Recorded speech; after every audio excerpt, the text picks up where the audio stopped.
ta parole que nous sommes là.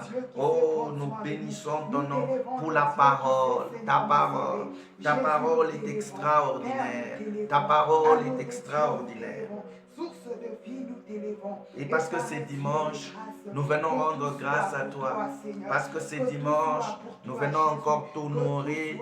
Parce que c'est dimanche, nous avons toujours eu ce que nous appelons un... Nous avons comme toi un agneau. Chaque dimanche, quand nous arrivons, la première des choses qui se passe, c'est que nous venons dans ta présence pour dire merci pour ce que tu as fait. Merci pour ce que tu as réalisé. Merci pour ce que tu as réalisé. Béni soit ton nom, élevé soit ton nom. Loué soit ton nom.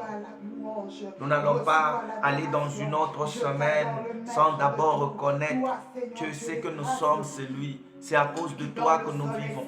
C'est à cause de toi que nous marchons. C'est à cause de toi que nous parlons. C'est à cause de toi que nous sommes là. Alors nous t'élevons de tout notre cœur. Nous t'élevons de tout notre cœur. Nous t'élevons de tout notre cœur. Oh, qui est comme toi, qui est comme toi.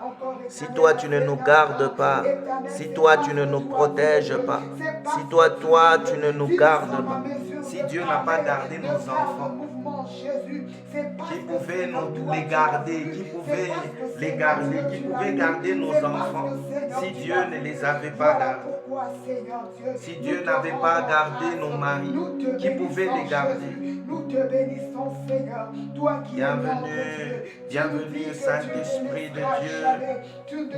Bienvenue, Esprit du Seigneur. Tu nous abandonnes point. Bienvenue, Esprit de Dieu. Bienvenue, Esprit du Roi de Rois. Bienvenue, Esprit du Seigneur. Nous sommes là et nous venons te lever. Nous venons te rendre grâce. Nous sommes tellement reconnaissants. Nous te glorifions, Jésus. Nous t'élevons. Gloire et louange à toi.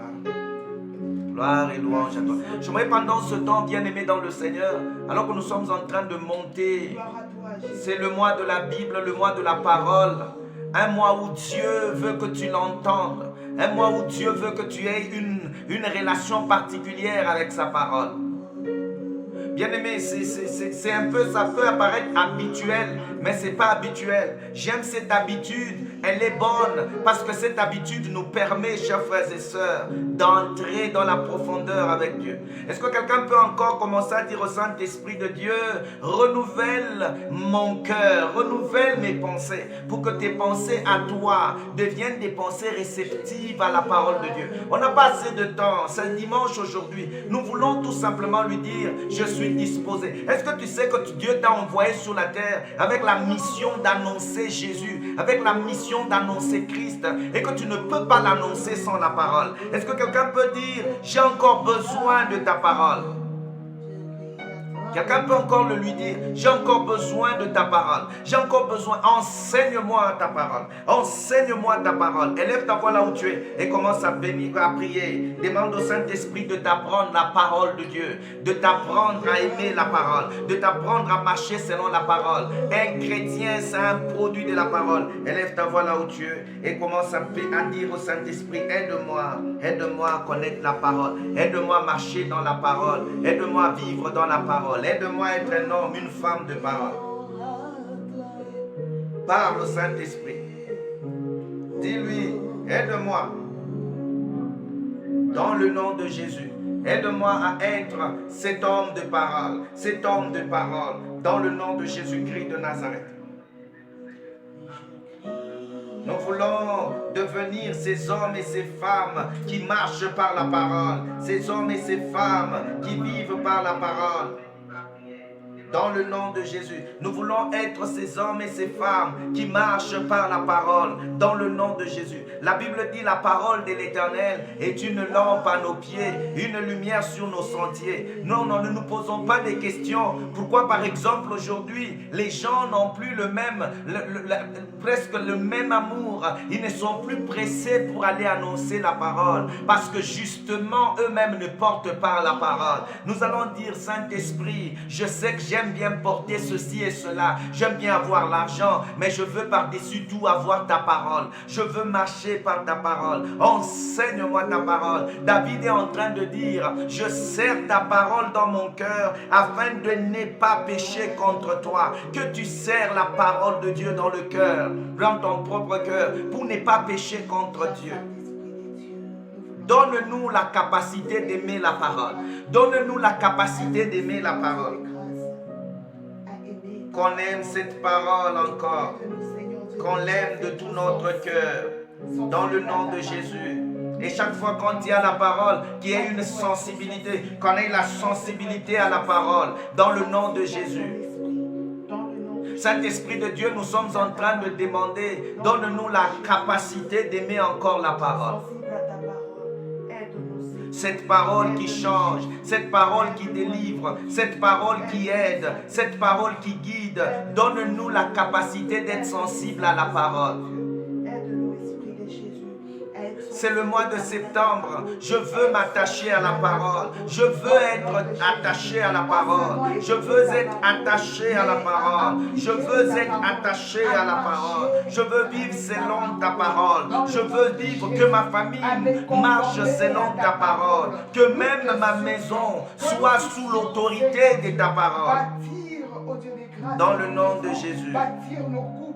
Seigneur, nous ne voulons pas, Seigneur Dieu d'amour et de grâce, avoir d'autres soubassements. Nous voulons que notre seul soubassement soit la parole. Aide-nous, Dieu capable. Aide-nous, Dieu puissant. Alléluia.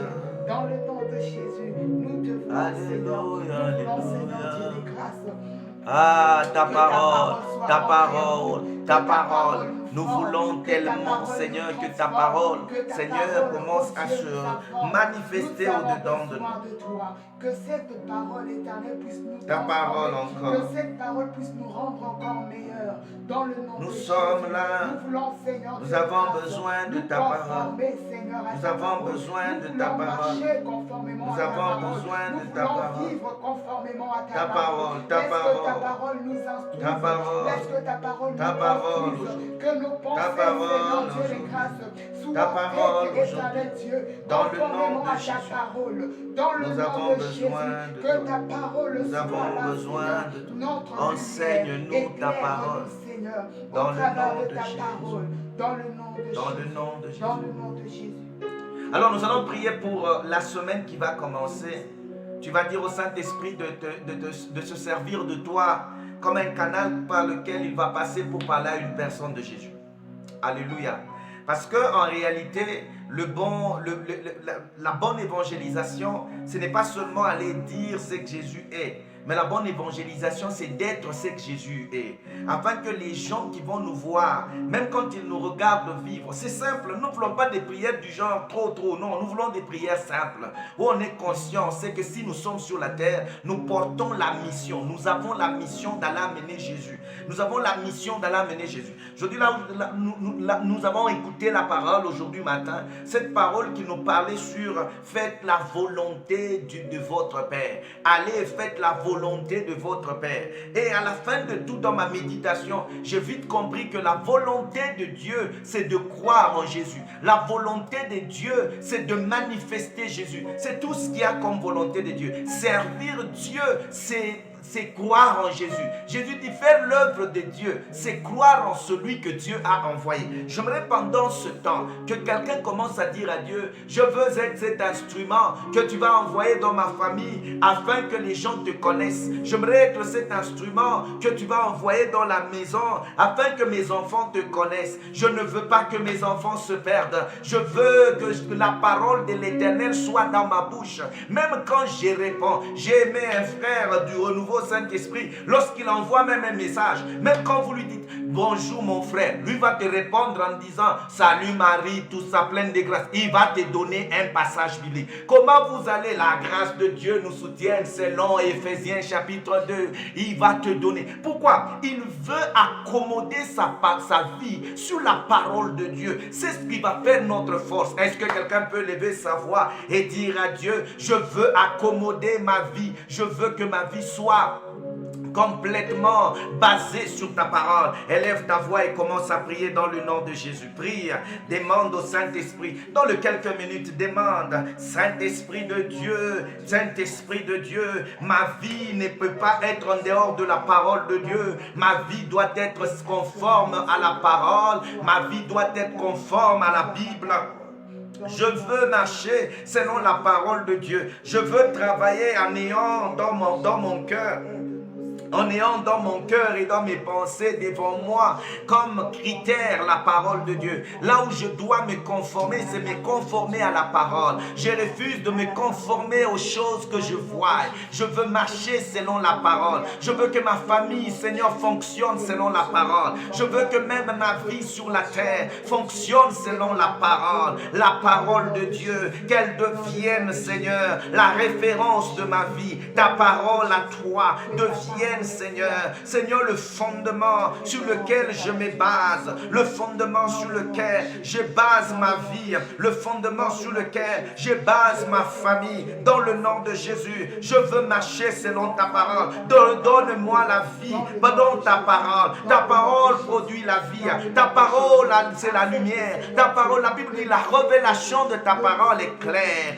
Je sais que quand ta parole est là, je ne marcherai pas dans le ténèbre. En dehors de ta parole, il n'y a pas de lumière. En dehors de ta parole, il n'y a pas de vérité. En dehors de ta parole, il n'y a pas de vérité. Voilà pourquoi cette nuit, je suis en train de demander que toi, tu m'éclaires, que tu me donnes la capacité de m'attacher à la parole. Je prie pour la semaine qui va commencer. Sers-toi de moi. Je ne te demande pas l'argent. Cette semaine, si tu veux me donner l'argent, donne-moi. Si tu me, Seigneur, donne. Je suis convaincu que tu vas pourvoir aux besoins de la semaine, parce que ça ne demande pas que je demande toujours. Non, non. Il y a des choses que tu le fais selon ta volonté. Mais ma prière, Seigneur, cette nuit, avant que je ne commence la semaine, lundi, mardi, mercredi, jeudi, vendredi, samedi et dimanche, que ta parole me guide, que ta parole m'oriente, que ta parole me montre le chemin, que ta parole, Seigneur, Dieu d'amour et de paix, m'éclaire.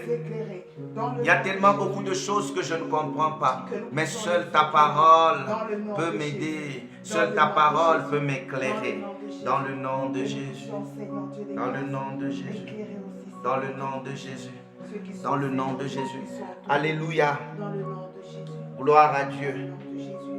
Est-ce que quelqu'un peut écrire même dans le commentaire Amen? Écoutez, ça s'appelle le mois de la parole. Et bien, c'est le mois de la parole. J'aimerais que même ceux qui sont avec nous sur WhatsApp, sur Telegram, est-ce que vous pouvez écrire Amen? Savoir qu'on est ensemble. Si vous m'écoutez, vous allez juste écrire Amen. Savoir qu'on est ensemble. C'est le mois de la parole. Le mois de la parole. Le mois de la parole.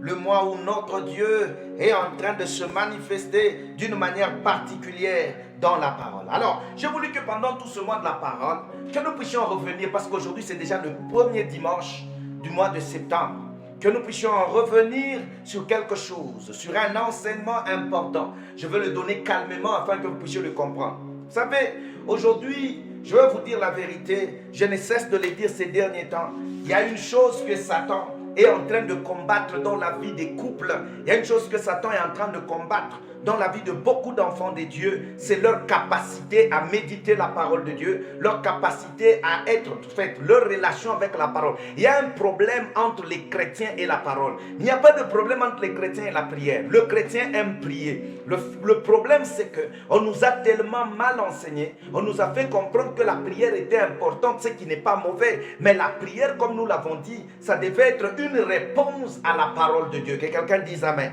Ça devait être une réponse à la parole de Dieu. Lorsque tu as la parole, écoutez-moi très bien, Dieu au commencement n'a pas prié, Dieu au commencement a parlé pour créer des choses, Dieu a parlé. La parole de Dieu comporte en elle-même la potentialité de créer. Lorsque Dieu sait, et même le monde spirituel sait, un homme qui a la parole, c'est un homme dangereux dans le monde spirituel. Est-ce que je peux le répéter? Une femme qui a la parole, c'est une femme dangereuse dans le monde spirituel. Même les camps de l'ennemi, c'est que lorsque tu as la parole, tu as le pouvoir. Je répète, celui qui a la parole, il a le pouvoir. Parce que c'est par la parole de Dieu qu'on crée. C'est quand on a la parole qu'on peut créer. Amen. Tu as le pouvoir. Voilà pourquoi je ne suis pas d'accord de toutes ces religions qui disent que non, tu sais, parce que tu es une femme, tu ne dois pas parler. Qu'une femme ne parle pas. Une femme, Dieu lui a donné aussi la parole. Elle peut parler. Elle peut influencer. Elle a la responsabilité d'amener la parole de Dieu dans sa famille. Elle a la responsabilité d'amener la parole de Dieu dans le monde entier. Vous avez la responsabilité d'amener la parole de Dieu dans le monde entier. Vous savez, Dieu, quand nous le regardons, il est tellement grand. Dieu est esprit, mais il a créé un monde qu'on appelle un monde physique. L'homme que nous sommes les représentants d'un Dieu esprit sur la terre. Mais pour que nous puissions bien fonctionner, il y a une chose que nous devons savoir, c'est garder la communication avec Dieu. Alléluia. Garder la communication avec Dieu. C'est-à-dire quoi? Pour que nous puissions garder cette communication, rester en contact avec Dieu, il y a 4 moyens que Dieu lui-même a disponibilisés pour que l'homme puisse garder sa communication avec lui.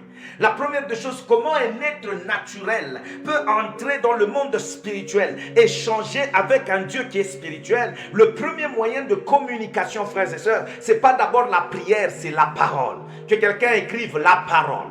Le premier moyen, la parole est le moyen de communication qui permet à l'homme naturel d'entrer en contact avec un Dieu spirituel. Je viens déjà dire à une personne, parce que nous célébrons le mois de la parole, parce que nous célébrons le mois de septembre qui est le mois de la Bible. Écoutez-moi très bien, chers frères et sœurs. Je suis en train de dire que chaque fois que tu t'approches de la Bible, tu t'approches d'un monde spirituel. Est-ce que je peux répéter? Lorsque tu t'approches de la parole, tu t'approches d'un monde spirituel. Arrête de t'approcher de la Bible comme si tu t'approchais de n'importe quel livre. Non, non, non, non. La Bible est une porte vers le monde spirituel. Celui qui médite la Bible, il est en train, en fait, de communier avec un monde spirituel. De la même manière, lorsque tu pars prendre la communion chaque fois, tu ne prends pas seulement un petit morceau de pain. C'est que peut-être que toi, chaque fois quand tu pars, d'une manière consciente, tu es tellement inconscient que là où tu pars, c'est que tu touches là, te met en contact avec un monde spirituel. La Bible,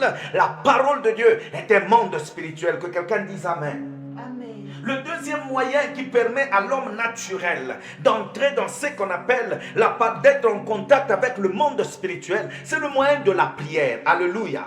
Une femme, un homme qui prie, c'est un homme ou une femme qui sont en contact ou qui interfèrent avec quoi, ce qu'on appelle le monde spirituel. Ils communiquent avec le monde spirituel. Ils communient avec le monde spirituel par la prière. La troisième voie qui permet à un homme naturel, écoutez, je suis en train de parler de ça, c'est très important parce que ça va nous aider. Nous sommes dans le mois de la Bible.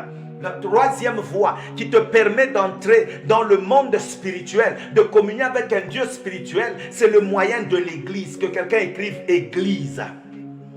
Alléluia. Le moyen de l'église. Pourquoi? Parce que l'église, écoute, ne néglige pas l'église. L'église, c'est le corps du Christ. L'église, écoute, même si tu as comme l'impression, comme si Dieu est tellement loin de toi, il y a un endroit là où Dieu, tu as la capacité de le retrouver. C'est lorsque vous vous retrouvez dans vos assemblées. La Bible dit là où 2 ou 3 sont réunis en mon nom, en d'autres mots, là où l'église est présente, Dieu est au milieu d'eux. Je viens dire à une personne, un moyen facile de rencontrer Dieu, c'est d'être un homme ou une femme d'église. Alléluia.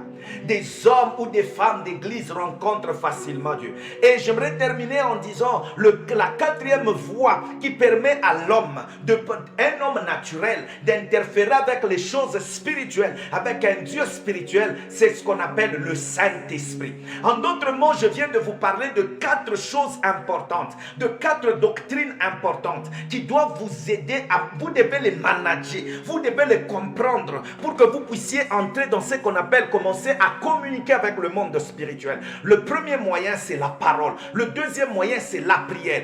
Le troisième, écoute, le troisième moyen, c'est quoi? C'est l'église. Et le quatrième moyen, c'est le Saint-Esprit. Est-ce qu'on peut avancer? Parce que nous sommes en train de parler du mois de la parole. Aujourd'hui, j'ai voulu, chers frères et sœurs, parler un peu de la Bible comme étant la parole de Dieu. Je veux parler un peu de la Bible. La Bible, spécial mois de septembre, parlons un peu de la Bible. Ce livre qui fait polémique, ce livre qui fait peur à certains, ce livre qui devient lourd à ouvrir, ce livre qui, de temps en temps, nous les avons posés parfois dans nos sacs. Parfois, aujourd'hui, j'ai découvert qu'on avait déjà mis une Bible. On en a tellement beaucoup. On avait déjà mis une Bible dans le sac des madames. C'est aujourd'hui que j'ai découvert qu'il y avait une Bible ici. Alléluia. C'est possible qu'il y a même dans des familles où la Bible, on l'a placée comme étant un instrument de décoration.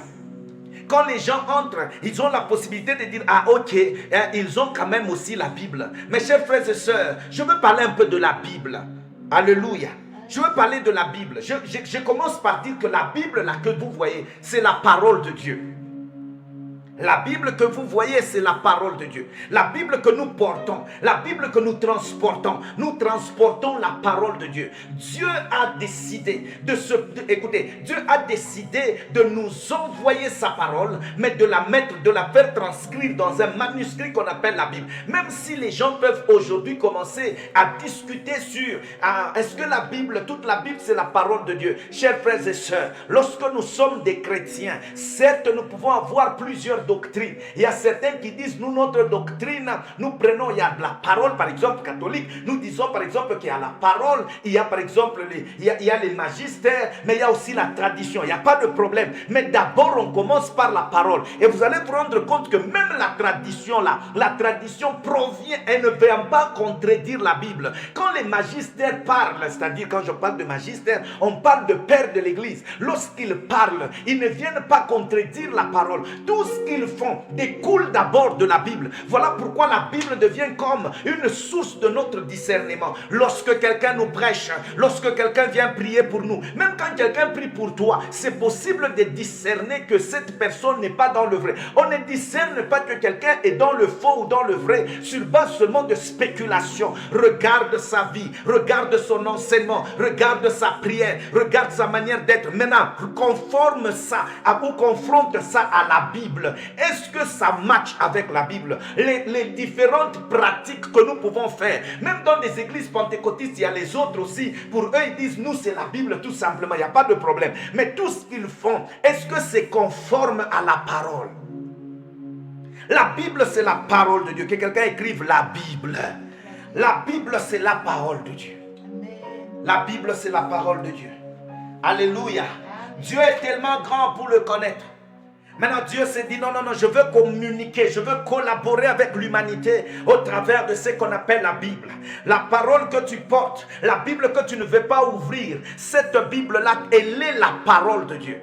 Quelqu'un dit non, la Bible comporte la parole de Dieu. Dit non, la Bible est la parole de Dieu. Non, écoutez, dans la Bible, Satan a parlé, il n'y a pas de problème. J'ai dit Satan a parlé, il n'y a pas de problème. Les hommes ont parlé, il n'y a pas de problème. Les démons ont parlé, il n'y a pas de problème. Les anges ont parlé, il n'y a pas de problème. Mais la Bible que nous portons, c'est la parole de Dieu. Et nous allons l'éprouver. C'est important. Alléluia. Quel est le but de cet enseignement pendant ce mois de septembre? Parce que c'est le mois de la Bible. Quel est le but de notre enseignement? Le but, c'est de ramener les familles à revenir à la Bible, à la méditation de la parole de Dieu. Le but, c'est de nous ramener, nous tous, à nous conformer, à vérifier, à checker nos vies selon la parole de Dieu. Alléluia.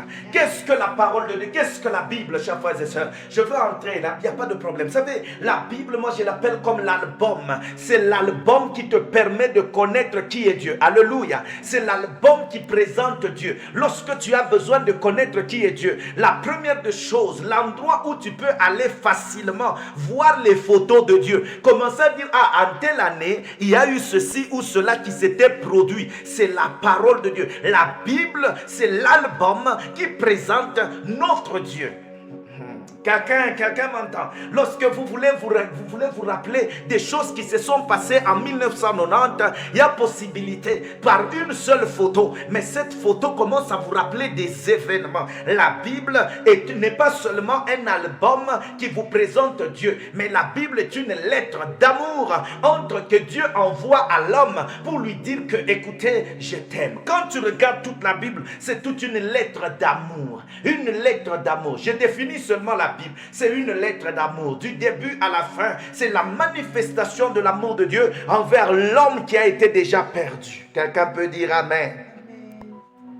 La Bible, alléluia, la Bible, c'est une lettre d'amour. Il ne faut pas dire non, je veux que quelqu'un me dise je t'aime. Écoutez, Dieu, depuis Genèse jusqu'à Apocalypse, la seule phrase, si nous pouvons synthétiser, la phrase de la Bible, c'est je t'aime.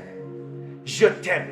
Écoutez, en d'autres mots, même si l'homme ne m'aime pas, même si la haine de l'homme devient tellement grande, il n'y a pas de problème. Je suis convaincu qu'en tenant la Bible, je tiens une lettre d'amour. Maintenant, ta manière de t'approcher de la Bible change. Il y a la manière de t'approcher de la Bible pour aller découvrir les photos de Dieu. Il y a la manière de t'approcher de la Bible pour aller maintenant découvrir la lettre, lire la lettre d'amour que Dieu a écrite pour toi. Est-ce que quelqu'un peut dire Amen? La Bible n'est pas seulement une lettre d'amour. La Bible est aussi l'ensemble de promesses. L'ensemble de promesses que Dieu a déjà faites à l'homme. Quand tu veux savoir les prophéties, promesses que Dieu a pu faire à toi, rentre dans la parole de Dieu. Tu n'as pas besoin que quelqu'un vienne te dire, maman, tu sais, j'étais en train de voir ton nom.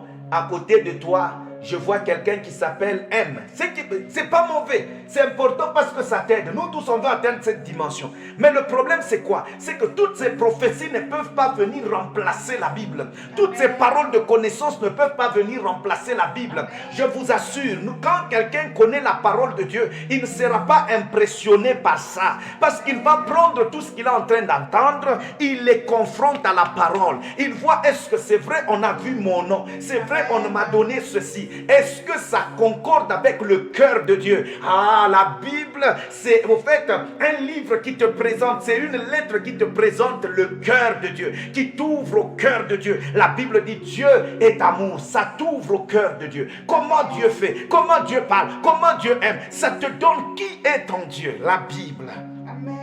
Nous vivons dans une génération où beaucoup d'entre nous, nous ne connaissons pas Dieu. Pourquoi? Parce que nous n'avons pas un accès à la Bible. En fait, la Bible est là, mais nous nous bloquons nous-mêmes. Nous ne voulons pas avoir accès à la Bible.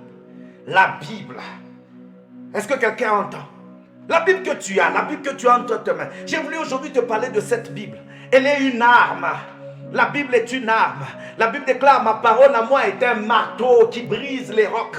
C'est une arme que tu peux utiliser. Éphésiens chapitre 6 est en train de dire le verset 18 que prenez, écoutez, il est en train de dire, prenez les armes de l'esprit, mais prenez aussi l'épée de l'esprit qui est la parole de Dieu. Écoute-moi très bien, la Bible que tu portes est une arme. Tu vois comment je suis en train de définir? C'était une lettre, c'était juste un album, ça devient un ensemble de promesses, et puis tout d'un coup, ça c'est quelque chose qui vient te révéler Dieu. Et puis je te dis que tu vois ce que tu portes est une arme. C'est une arme dans le monde spirituel. Écoute-moi très bien. Tu n'as pas besoin d'abord d'utiliser autre chose. Avant d'utiliser autre chose, utilise d'abord l'arme que tu portes. N'avez-vous pas vu lorsque Jésus a été visité par Satan? Il disait toujours, il est écrit, il est écrit. Au fait, le grand problème, il fallait utiliser l'arme conventionnelle. Et cette arme conventionnelle, c'est la parole de Dieu. Et face à la parole de Dieu, tout genou fléchit. Lorsqu'on parle de la Bible, chers frères et sœurs, on parle de cette parole de Dieu. Cette parole de Dieu qui devient une arme. Non seulement une arme. La Bible n'est pas seulement une arme. Quand tu prends la Bible, au fait, entre tes mains, tu as ce qu'on appelle la lumière. C'est toute une lumière qui marche avec toi. La Bible dit, car ta parole est une lumière à mes pieds et une lampe à mes pieds, une lumière sur mon sentier. Psaume 119, versets 105. Chers frères et sœurs, la Bible est une lampe. La Bible te permet de voir. La Bible te permet, quelqu'un ne peut pas avoir la Bible, être un homme de la parole et avoir une confusion dans sa vie, ça n'existe pas. Elle t'épargne de confusion que quelqu'un dise la Bible. La Bible t'épargne de confusion. Voilà pourquoi, chers frères et sœurs, je ne suis pas ici d'abord pour dire, oh, les rémas, les ceci. Non, non, non, non. Je te parle d'abord de la Bible elle-même. La Bible juste elle-même. Elle est une force. Pour nous les chrétiens, elle est une force. Elle est une force. Alléluia. Alléluia. Amen. Gloire à Dieu. La parole de Dieu est un moyen sûr de communication entre l'homme et Dieu. Alléluia. Amen. Vous savez, je l'ai dit, la Bible est la parole de Dieu. En d'autres mots, l'auteur, le véritable auteur de la Bible, arrêtez de penser que c'est, oh non, c'est Moïse, oh non, c'est telle personne. Non, non, non. Le véritable auteur de la parole de Dieu, c'est qui? C'est Dieu lui-même. Il est l'auteur de sa propre parole. Il est l'auteur de la Bible. Chers frères et sœurs, Dieu est l'auteur de la Bible. Dieu a-t-il déjà écrit un jour un livre? Oui, mais pas par ses propres mains, mais il en est l'auteur. Pourquoi? 2 Timothée chapitre 3 verset 16. Je commence maintenant mon enseignement. 2 Timothée chapitre 3 verset 16. La Bible dit ceci: toute écriture est inspirée de Dieu. Ceux-là qui commencent à comprendre un tout petit peu, ils comprendront que quand on parle de l'inspiration, quand on dit j'ai été inspiré pour composer un chant, tu vas dire j'ai été inspiré par tel ou tel autre événement. C'est-à-dire l'auteur en réalité du chant, c'est l'événement qui se trouvait au devant de toi. C'est ce qui t'a poussé à écrire ce chant. Je viens dire à une personne, aucun homme, aucun humain ne pouvait se réveiller lui-même un certain matin et dire je vais commencer à écrire des choses en parlant sur Dieu. La Bible dit toute écriture, toute, sans exception, Ancien Testament et Nouveau Testament, toute écriture est inspirée de Dieu. Amen.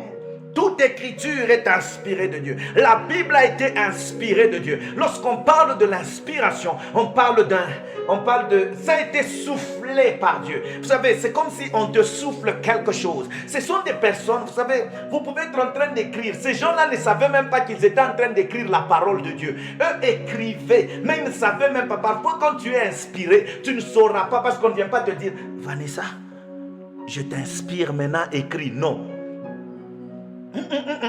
La Bible, quand Dieu veut t'inspirer sur quelque chose, toi tu vas faire juste la chose. Et puis tout d'un coup, avec le temps, les gens commencent à dire, tu vois la chose. Écoutez, je me dis, ces gens-là qui sont déjà morts là, toutes ces personnes qui ont écrit la Bible, lorsqu'ils vont un jour se réveiller, le jour, je ne sais pas, le jour de la résurrection, ils vont dire, waouh, on ne savait même pas que ce que nous étions en train de dire devrait servir à des générations et à des générations. La Bible est inspirée de Dieu. La Bible n'a pas été inspirée d'un événement. La Bible n'a pas été inspirée par la guerre la première guerre mondiale. La Bible n'a pas été inspirée par les déceptions des gens. La personne qui a inspiré la Bible, toute écriture est inspirée de Dieu. Je le répète encore, j'aime bien que tu les retiennes. Toute écriture est inspirée de Dieu. Quand tu prends la Bible, tu es en train de prendre l'écriture, mais qui n'a pas été inspirée d'un homme. C'est pourquoi il ne faut pas dire, lisons ce que Paul dit. Paul n'a rien dit. Lisons ce que Dieu dit au travers de Paul. Voyez comment on l'aborde. La Bible. Alléluia. Amen. Toute écriture est inspirée de Dieu. Toute écriture, c'est-à-dire la parole écrite, inspirée de Dieu. Toute écriture, c'est-à-dire que toute la Bible, Ancien Testament et Nouveau Testament, inspirée de Dieu. Dieu est le véritable auteur de la Bible. Alléluia. Vous savez, j'aime David. On va lire un peu ce passage très rapidement. Ah, le temps. Ah oui, c'est le mois de la Bible. Alléluia. On va lire un passage biblique. 2 Samuel chapitre 23, verset 2. 2 Samuel 23, 2. 2 Samuel 23, 2. Est-ce que tu peux écrire 2 Samuel 23, 2? Oh, 2 Samuel 23, verset 2. Que dit la Bible? 2 Samuel chapitre 23 et le deuxième verset. La Bible déclare 23, 2. Par l'Esprit de l'Éternel, alléluia, l'Esprit de l'Éternel s'est exprimé par moi. Ses paroles sont sur ma langue. l'Esprit de l'Éternel s'est exprimé par moi. Chers frères et sœurs, je parle de la Bible a été inspirée par Dieu. David dit, vous m'avez vu écrire des psaumes, vous m'avez vu faire ceci et cela. J'étais en train d'écrire, c'était des prières et tout ça. Non, il ne faut pas dire que c'est un homme qui s'est réveillé juste un matin. Il commence à écrire et puis nous prenons ce qu'il était en train d'écrire. Nous disons que c'est la Bible, on va les appeler les psaumes. Non, non, non, non. Il est en train de donner le secret. Il dit, l'Esprit de l'Éternel s'est fait quoi? S'est exprimé par moi. Amen. L'Esprit de l'Éternel s'est exprimé par moi. En d'autres mots, si nous croyons que la Bible est la parole de Dieu et que la Bible a été inspirée par Dieu, je viens le dire haut et fort, le livre que vous tenez entre vos mains, le livre que nous lisons de temps en temps, il n'y a point d'erreur. Même s'il y a des théologiens qui peuvent se lever pour dire je veux vous faire découvrir 47 000 erreurs de la Bible, dans la Bible, il n'y a point d'erreur. Dieu ne peut pas lui-même nous inspirer des erreurs. Dieu n'inspire pas des erreurs. Il n'y a point d'erreur dans la Bible. Il n'y a point d'erreur dans la Bible. Alléluia. Il n'y a point d'erreur dans la Bible. Pourquoi? Parce que 2 Pierre chapitre 1 verset 2. Maman, vous allez un peu ouvrir ça. 2 Pierre chapitre 1 le verset 21. Dieu ne peut pas nous donner quelque chose d'erreur. Je veux ici qu'on est en train de mettre des jalons sur la Bible. On t'a d'abord défini c'est quoi la Bible. Après on te donnera l'importance de la Bible. Comment on la médite. Comment c'est important. Quand tu veux laisser à tes enfants, tu leur laisses la parole. 2 Pierre chapitre 1 le verset 21. La Bible dit, il n'y a pas d'erreur dans la Bible. Aucune prophétie. Voilà. La Bible verset 21. La Bible déclare en effet, ce n'est pas par une volonté humaine qu'une prophétie a jamais été apportée, mais c'est poussé par le Saint-Esprit que des hommes ont parlé de la part de Dieu. C'est poussé par le Saint-Esprit. Dans notre Bible, il n'y a pas d'erreur. Pourquoi? Parce que le Saint-Esprit lui-même a poussé les hommes à écrire, à parler de la part de Dieu. Le Saint-Esprit, c'est l'esprit de vie, c'est l'esprit de vérité. Il n'y a pas d'erreur dans la Bible.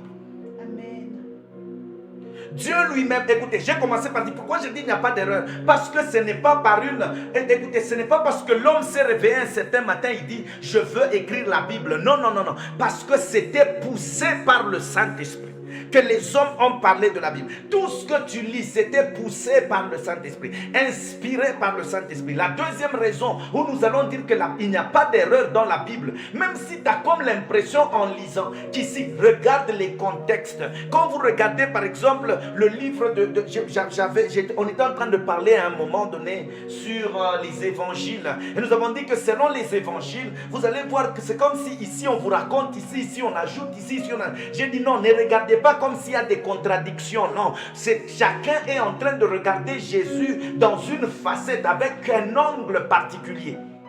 Et dans l'angle là, il peut voir Jésus d'une autre manière et l'autre voit Jésus d'une autre manière. Mais c'est la même personne, il n'y a pas de contradiction. La deuxième des choses qui prouve qu'il n'y a point d'erreur dans la Bible, nous allons lire Ésaïe chapitre 27, le verset 3. Est-ce que quelqu'un est en train d'être béni ce soir? Est-ce que quelqu'un est en train d'être béni ce soir? On parle de la Bible. On parle de la Bible. D'ailleurs, ça faisait longtemps, tu avais écouté cet enseignement quand tu faisais les fusions. Hein? Alléluia. Est-ce que quelqu'un peut te mettre Amen? Gloire à Dieu. Ésaïe 27, le verset 3. La Bible déclare, c'est moi l'Éternel qui la garde. C'est moi l'Éternel qui la garde. En tout temps, je l'arrose, de peur qu'on y pénètre nuit et jour, je la garde. Dieu veille pour qu'on y pénètre, personne ne puisse y pénétrer, personne ne puisse venir y mettre son erreur, que personne ne puisse y mettre. Voilà pourquoi de temps en temps, même quand quelqu'un est en train de prêcher, nous avons la possibilité, parce que nous lisons, nous avons l'Esprit de Dieu, nous avons la possibilité de dire ça c'est une erreur, ça je ne peux pas suivre, ça c'est une erreur, ça je ne peux pas suivre. Pourquoi? Ça ne concorde pas, ça ne marche pas avec la parole de Dieu. La Bible dit dans Ésaïe chapitre 40, le verset 8, cette parole, la Bible déclare que la terre et les cieux vont passer, les herbes sécheront, mais la parole de l'Éternel restera pour toujours. La parole de Dieu va demeurer. Voilà pourquoi des générations sont en train de passer, chers frères et sœurs. La Bible demeure. Nous n'allons pas nous réveiller un certain matin. Quelqu'un vient nous dire, écoutez, nous avons comme l'impression que la Bible est obsolète. Il nous faut un update. La Bible devient obsolète. La Bible ne sera jamais obsolète. Elle demeure la parole de Dieu. Voilà pourquoi il faut être fier lorsque vous avez la Bible avec vous. Mais le problème, ce n'est pas la voir. Le problème, c'est la lire et la méditer. Alléluia. La deuxième des choses, j'ai commencé par parler de dans la Bible, il n'y a point d'erreur. Je veux finir avec quelque chose. La parole de Dieu, qui est la Bible, est vraie et n'échoue pas. La parole de Dieu est éternellement vraie. Est-ce que je parle à une personne? La parole de Dieu est éternellement vraie. Nous allons lire certains passages bibliques et puis par après, nous allons nous séparer cette nuit. On va bénir le nom du Seigneur et on se sépare. Je lis juste 2 paroles et puis demain on va continuer avec ça. La parole de Dieu est éternellement vraie. Alléluia. 1 Roi chapitre 8, verset 56. On va nous chercher 1 Roi chapitre 8. Verset 56. 1 Roi 8, 56 et on va terminer très rapidement. 1 Roi 8, verset 56, je suis déjà là. 1 Roi chapitre 8, verset 56. C'est votre Bible. 1 Roi 8, 56, la Bible dit, loué soit l'Éternel qui a accordé la paix à son peuple, Israël, conformément à ses promesses. Point. En effet, aucune promesse des bienfaits qu'il nous a faite par l'intermédiaire de son serviteur Moïse, qui nous a fait par l'intermédiaire de son serviteur Moïse, n'a manqué de se réaliser. En d'autres mots, la parole de Dieu reste vraie éternellement. Quand Dieu parle, il finit toujours par faire quoi? Par réaliser. Aucune promesse. Je viens dire à une personne, tu dois regarder, j'ai dit la Bible c'est quoi? C'est l'ensemble de promesses. Lorsque tu regardes la promesse, tu prends cette promesse. Aucune des promesses de Dieu, aucune d'entre elles ne va rester comme ça. Dieu réalise toujours ses propres promesses. Et on va lire un autre passage. Ésaïe chapitre 55 verset 10 à 11 et on finit là et on s'arrête. Il est déjà presque 22 heures. Oh, que Dieu nous réveille encore et que Dieu donne à chacun d'entre nous la capacité de lire la Bible. Lis la Bible, maman. Lis la Bible, ma soeur. Reprends la Bible avec toi. C'est le mois où toi aussi tu peux gagner une âme. Gagne même ton enfant. Gagne même ton mari. Gagne même ta femme. Gagne la voisine là. Parle-lui que ce qui est plus important, elle doit s'attacher à Jésus. Regarde, la Bible dit ceci, Ésaïe 55, verset 10 à 11. Or la pluie et la neige qui descendent du ciel n'y retournent jamais sans avoir arrosé et fécondé la terre, sans avoir fait germer la graine et qui s'y trouve, sans fournir aux semeurs les grains qu'il doit s'aimer, et sans donner du pain à tous ceux qui la mangent. Quand tu lis la Bible, tu commences à comprendre ce qu'on appelle le parallélisme. Dieu parle de grains, Dieu parle de la pluie, Dieu parle de la nourriture, mais il fait référence à sa parole. Les choses que la parole de Dieu est capable de faire. La Bible déclare qu'il en sera de même de la parole que j'ai prononcée. Elle ne reviendra jamais vers moi à vide, sans avoir accompli ce que j'ai désiré désirer et sans avoir atteint le but que je lui ai fixé. Quand Dieu te parle, il y a un but que lui-même s'est fixé. La parole ne rentrera pas vers Dieu sans avoir accompli. En d'autres mots, la parole de Dieu ne sort pas et ne rentre pas sans effet.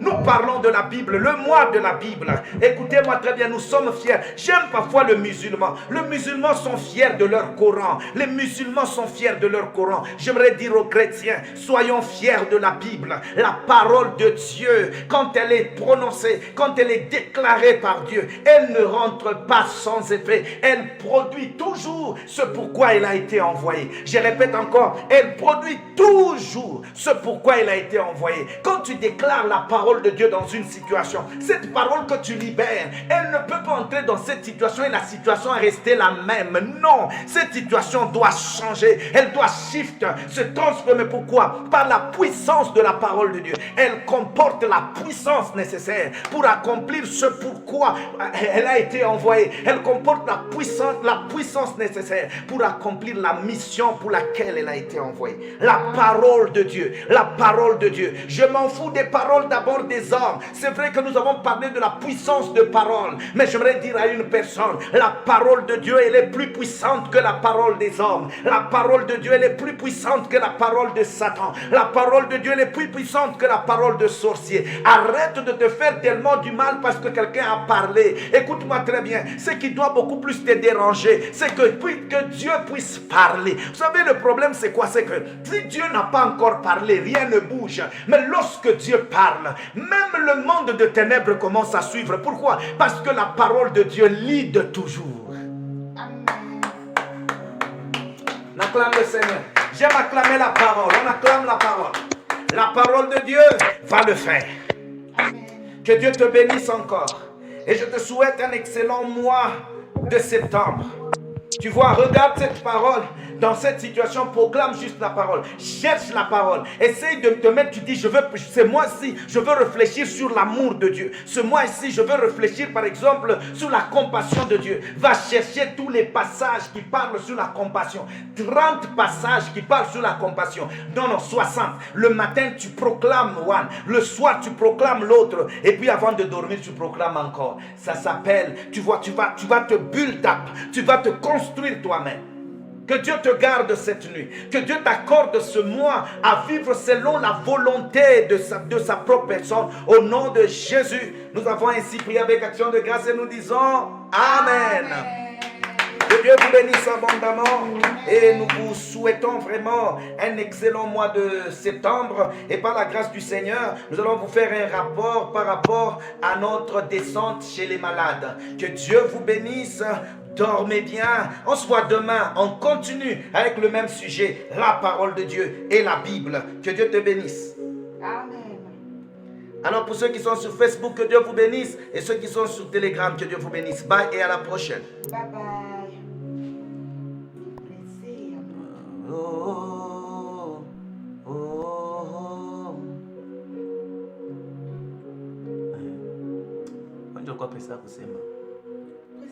Je n'avais pas encore terminé pour 4 ans.